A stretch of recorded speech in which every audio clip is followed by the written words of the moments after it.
Donc, oui, en attendant, quelques mots pour introductifs. Donc, c'est une communication qui est en fait dans le cadre d'un programme de recherche entre donc notamment le CETOP et ORM, qui est l'observatoire des méga événements, qui a été créé donc par plusieurs collègues, dont notre collègue Marie Delaplace, qui nous vient de l'université de Gustave Eiffel. Et l'idée, eh bien, c'est d'analyser, éventuellement aussi accompagner l'organisation de méga événements tels que notamment les JO de Paris 2024. Et dans ce cadre, on a essayé d'observer aussi ce qui se préparait dans le cadre des épreuves de surf qui vont avoir lieu sur le site de Théopo. Ça arrive, Vincent ? Tu l'as trouvé ? Ah, voilà. Très bien. Alors, il y a deux éléments en fait de contexte qu'il faut garder en tête. C'est que même si ce sont des épreuves qu'on pourrait qualifier de simples épreuves de surf, tu peux passer tout de suite au deuxième slide, Vincent. On est face quand même à l'échelle de la Polynésie française à un événement particulier qui aura notamment certaines répercussions en termes d'image pour la Polynésie française. Donc ce n'est pas un événement neutre pour le territoire.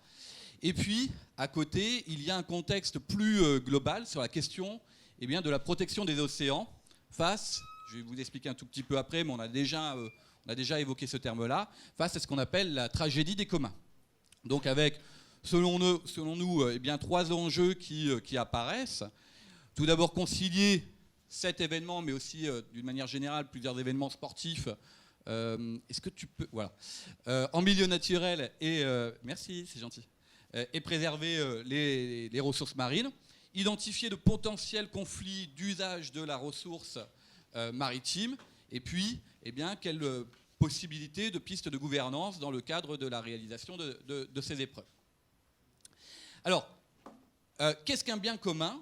En économie, on lui donne cette définition, c'est que c'est un bien qu'on qualifie de non excluable. Je ne peux pas vous empêcher d'en profiter et de le consommer, mais c'est un bien qu'on qualifie de rival, au sens où si on commence à être nombreux à vouloir l'utiliser, au fur et à mesure, on va avoir une surexploitation de cette ressource, et ce qui va nuire finalement à tous les communs, donc tous ceux qui utilisent cette ressource. Alors on a eu beaucoup d'exemples, la question de l'air, des océans, même par exemple des éléments plutôt intangibles comme le savoir.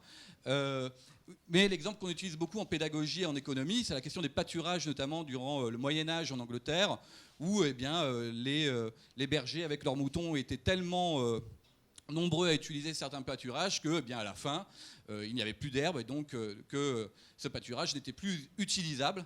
Et donc finalement, c'est pour ça qu'on parle de tragédie des communs. Donc ça a été abordé par notamment Hardin, qui suggérait une régulation directement par le marché, par Opulse, qui préconisait une intervention des pouvoirs publics, notamment via une nationalisation du bien commun.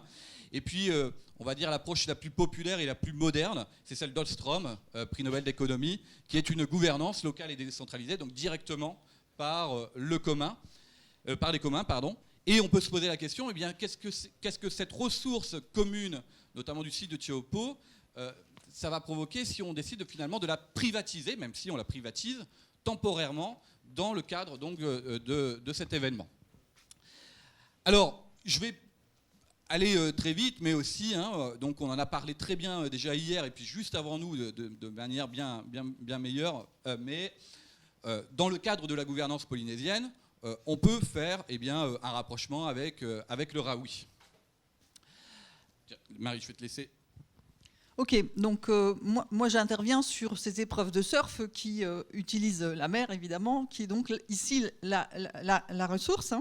Et ces épreuves de surf, elles présentent un certain nombre de particularités par rapport à d'autres épreuves de sport qui sont au JO. C'est que la deuxième fois qu'on a des épreuves de surf au JO. Alors, c'est en même temps un avantage parce que du coup, on n'a pas trop d'antériorité, surtout de la façon dont se sont déroulées les épreuves de surf et les JO à Tokyo. Donc on n'a pas beaucoup d'antériorité.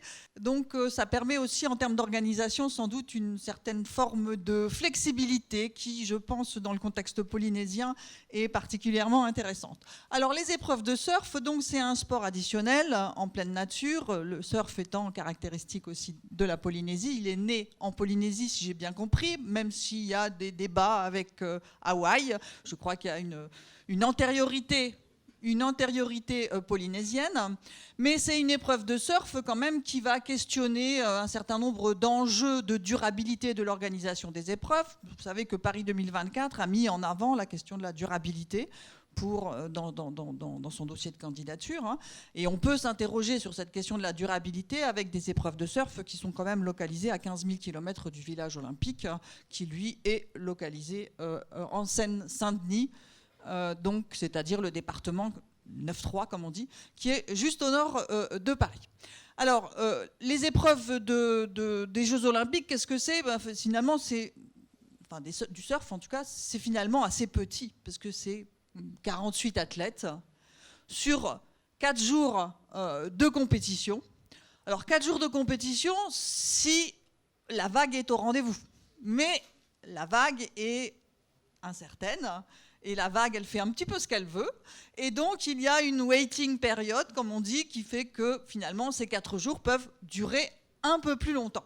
Ce qui veut dire que la privatisation temporaire qu'a évoquée Sylvain, c'est peut-être 4 jours pour les compétitions, mais en même temps, c'est sans doute un peu plus avant, et puis peut-être aussi, en fonction de cette waiting period, une privatisation un peu plus importante.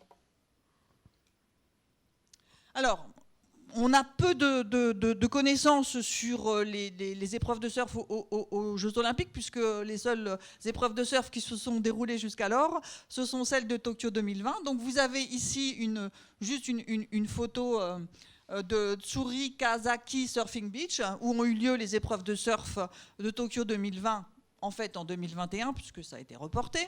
Et les épreuves de surf se sont déroulées avec des conditions de vagues qui étaient très très mauvaises. Donc Taupo a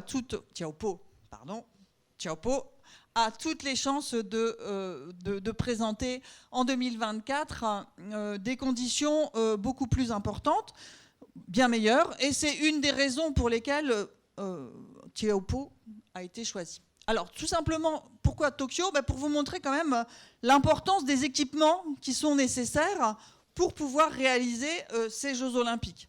Donc, vous avez sur cette carte, alors je suis désolée, c'est pas très lisible, hein, mais l'ensemble des équipements qui ont été réalisés pour les Jeux Olympiques, avec notamment des tribunes de spectateurs, avec aussi des tribunes officielles. Donc, toute la question, c'est aussi de savoir comment on organise localement comment on organise localement ces tribunes d'officiels et ces tribunes de spectateurs, avec une tour d'arbitrage qui est importante et qui d'ailleurs manifestement pose un certain nombre de questions aux organisateurs locaux, puisque jusqu'à présent, ces tours d'arbitrage qui avaient lieu lors de la Billalong Pro étaient des tours d'arbitrage qui étaient efficaces manifestement, mais sans plan particulier. Or, le COJO demande qu'il y ait un plan particulier de cette tour d'arbitrage. Donc on est dans une configuration un petit peu complexe. Donc on a un certain nombre d'équipements que vous pouvez voir ici sur cette diapositive et qui vont donc être nécessaires. Alors vous allez me dire pourquoi Taupo a été choisi et pourquoi pas d'autres lieux qui auraient pu aussi accueillir l'épreuve de surf. Donc il y avait un certain nombre de zones en France qui étaient aussi candidates, et notamment on a retenu ici simplement que Biarritz, Lacanau, Bordeaux. Alors, à Biarritz, on avait, puis d'autre côté, on avait Lacanau, Bordeaux, et puis Tahiti. Alors, on voit finalement sur cette diapositive la différence qu'il peut y avoir entre ce qui aurait pu se produire en France métropolitaine et puis ce qui va se produire donc en 2024 à Taupo. On était à 5h, 3h30 de Paris en train, en TGV, puisqu'on a un TGV qui va jusqu'à Bordeaux et ensuite qui prolonge sur ligne classique, jusqu'à 15 000 spectateurs, mais des vagues qui étaient petites et incertaines, donc en juillet-août, pour ce qui est de Biarritz ou Lacanau-Bordeaux. En revanche, une expérience forte aussi dans l'organisation d'événements de surf, avec là aussi la WSL, hein, mais là c'est pareil pour Tiopo.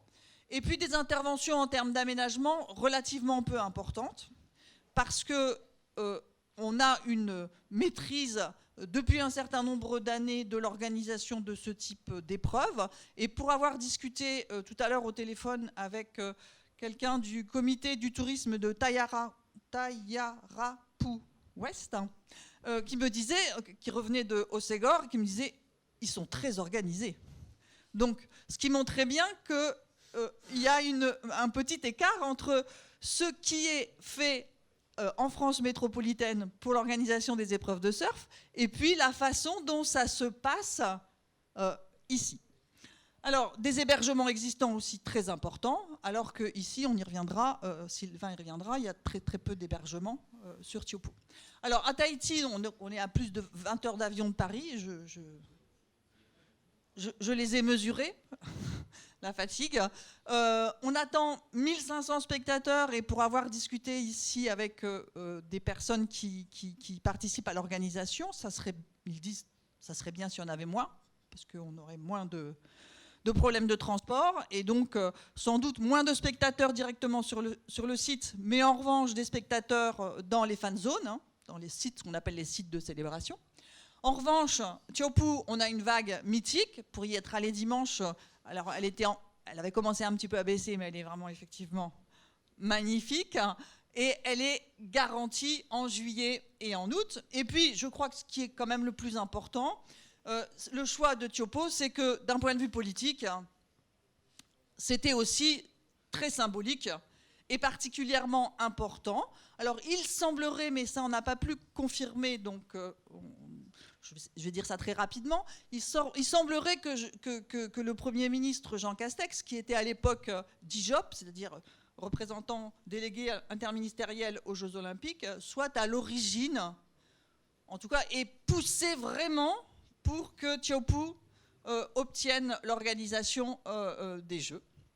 En revanche, on a des interventions qui semblent quand même assez importantes en termes d'aménagement et d'hébergement, et particulièrement sur la question de l'hébergement, puisque l'hébergement, donc on va y revenir, il y en a très peu. Et puis un contexte environnemental et culturel qui est quand même assez complexe. Et donc ce sont des éléments, interventions en termes d'aménagement et d'hébergement et ce contexte, qui semblent finalement peu compatibles avec les aspects environnementaux de l'agenda 2020, qui est donc l'agenda du CIO, hein, sur l'organisation des Jeux Olympiques. Alors, c'est un choix qui a été controversé. C'est un choix qui a été controversé. Il a été controversé, évidemment, par les perdants en France métropolitaine, mais il a aussi été controversé localement. Vous avez une citation là de Taouré Henry, qui est donc porte-parole du groupe local Matahara Ya Tiopu, et vous voyez qu'il indique: une partie de moi est effectivement très fière de l'organisation de ces Jeux Olympiques, mais en même temps, force est de constater qu'il y a un manque de transparence quant à l'attribution, quant aux choix qui sont faits sur les infrastructures, sur les aménagements, qui risqueraient de remettre en question l'authenticité du lieu et, de fait, aussi la question de la ressource, c'est-à-dire la ressource maritime, ici plus largement. Alors, les lieux qui vont être impactés, vous avez une carte ici des lieux qui sont impactés. Donc on a sur la... J'appuie. Non, il n'y a pas de... Bon. Alors sur la droite, vous avez donc au-delà de la rivière, là vous avez une petite passerelle, hein, sur la rivière. Donc l'idée était de construire un pont, mais ça c'était pas possible, ça a été tout de suite arrêté. Donc ça sera un pont bêlé qui sera construit, c'est-à-dire un pont temporaire. C'est des ponts qui sont utilisés par les militaires pour pouvoir passer lorsqu'il y a des cours d'eau. Vous avez donc sur la droite le domaine rose, donc dont l'accès doit être réalisé. Et puis vous aurez un ponton, alors un ponton flottant qui devrait être par ici, qui devrait permettre d'accéder d'accéder au site. Autres travaux qui sont envisagés, enfin qui sont prévus, hein, vous avez aussi la marina de Tioupou, qui va donc, marina, être agrandie, qui va être agrandie pour passer de 19 points d'amarrage, je ne sais pas comment on appelle ça, à 64 points d'amarrage. Un parking qui va être aussi créé. Et puis, donc, pour créer ce parking, on a nécessité aussi d'un certain nombre de remblais. Donc, on voit qu'on a des interventions sur le site, qui sont des interventions qui, même si elles sont considérées comme étant temporaires, risquent d'avoir des effets quand même aussi durables sur l'environnement. À droite, j'ai oublié de l'évoquer, vous aurez le village des athlètes pour la journée, et les athlètes seront hébergés à l'hôtel Punui. Alors j'ai du mal avec l'accent, je ne maîtrise pas encore.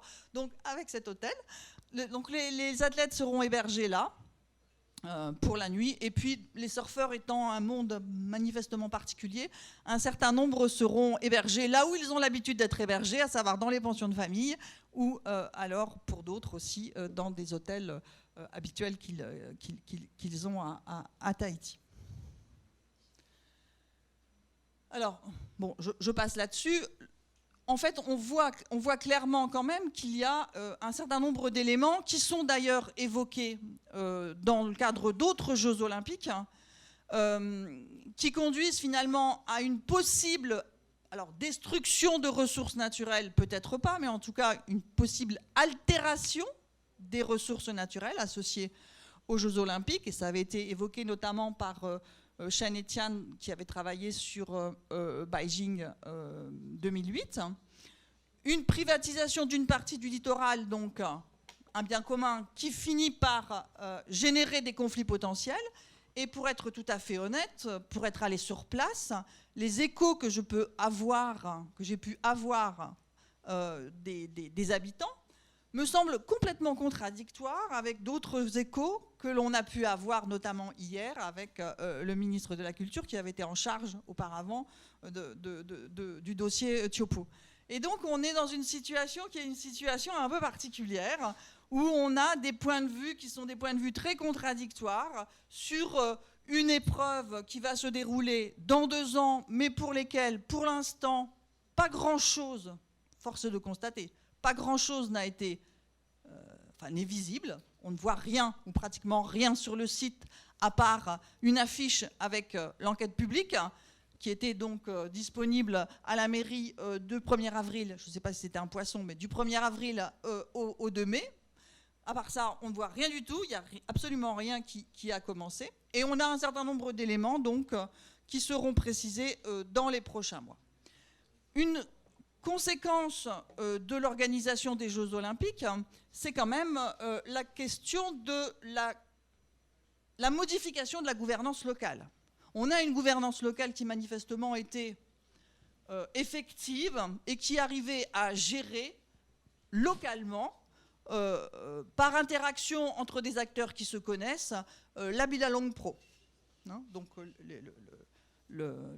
l'épreuve de surf qui a lieu tous les ans. Alors, elle n'a pas eu lieu les 2 dernières années, mais qui avait eu lieu à Tiopo. Aujourd'hui, avec le COJO et avec Paris 2024, on a évidemment l'introduction de nouveaux acteurs qui sont des acteurs qui sont extérieurs au jeu, qui ont des règles beaucoup plus formalisées sans doute, et qui ont un mode de fonctionnement qui est différent. D'où des difficultés que l'on peut envisager sur la remise en question du fonctionnement de la gouvernance locale et une perte de pouvoir local. Ça a été vu, par exemple, aux Maldives, ça a été noté par des auteurs qui s'appellent Buckley et ses collègues en 2017, où l'arrivée d'acteurs extérieurs sur le territoire au moment d'une épreuve de surf peut conduire à remettre en question finalement la gouvernance locale telle qu'elle existait. Et donc on a bien cette complexification de la gouvernance locale de l'espace.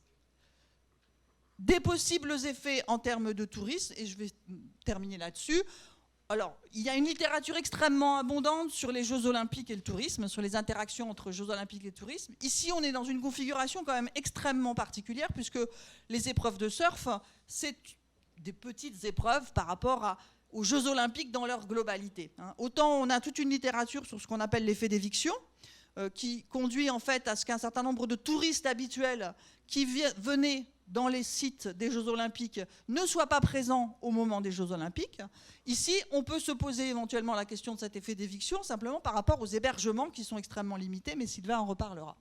Mais en tout cas, on a une possibilité... Pardon. Ah, on ne peut pas revenir en arrière avec ces trucs là ? Comment ? Donc une possibilité d'effet d'éviction qui, semble-t-il, est relativement limitée, mais il y aura vraisemblablement des effets de substitution en termes de clientèle touristique, puisque les clientèles touristiques qui viendront pendant les JO vont donc utiliser les hébergements touristiques existants, et par conséquent les touristes qui, eux, venaient habituellement dans le territoire n'auront plus la possibilité d'être hébergés. Les entretiens qu'on a pu réaliser, notamment avec un syndicat des agences de voyage, montrent que, par exemple, ils n'ont strictement aucune information et aucune demande quant à des réservations pour les Jeux Olympiques, au moment des Jeux Olympiques. Donc, ces réservations, ces hébergements, par qui seront-ils faits ? C'est une question qui reste posée et je laisse la parole à Sylvain. Alors, rapidement, puisque je vois les maîtres du temps me regarder, donc sur le tourisme, il y a des éléments à moyen terme et à long terme qui posent question. Le site concerné et que l'on identifie sur la presqu'île, donc en bas à gauche, est finalement quand même très loin de là où il y a les capacités d'hébergement touristique traditionnelles. Sur toute cette zone-là, on est à peu près en capacité d'hébergement d'environ 50 chambres, sauf qu'en plus, on a appris que les 3 principales pensions de famille cherchent des repreneurs dans l'année qui vient, donc ce qui pose question sur la capacité d'accueil. Et là où on a la véritable capacité d'accueil, donc sur la zone urbaine, on est à 1h15 voire 1h30 de route. Donc on peut imaginer qu'avec l'image, l'attractivité que ça va avoir sur la destination, c'est qui n'est pas neutre. Par exemple, Tahiti Tourisme mise là-dessus en termes d'attractivité pour essayer de diversifier la clientèle touristique. On peut imaginer des effets donc, en termes de tourisme après donc, les Jeux Olympiques et à plus long terme, et notamment avec une pression touristique sur le site et des possibles conflits notamment entre touristes et habitants, dans un contexte qui est caractérisé d'abord par le fait qu'il y a une offre touristique qui a du mal à se pérenniser et à se développer depuis une vingtaine d'années, et aussi avec un autre élément qui est qu'il semble qu'il y ait une fragilité dans l'adhésion de la population au développement du tourisme, notamment au regard des travaux d'un collègue, Pierre Guéoui.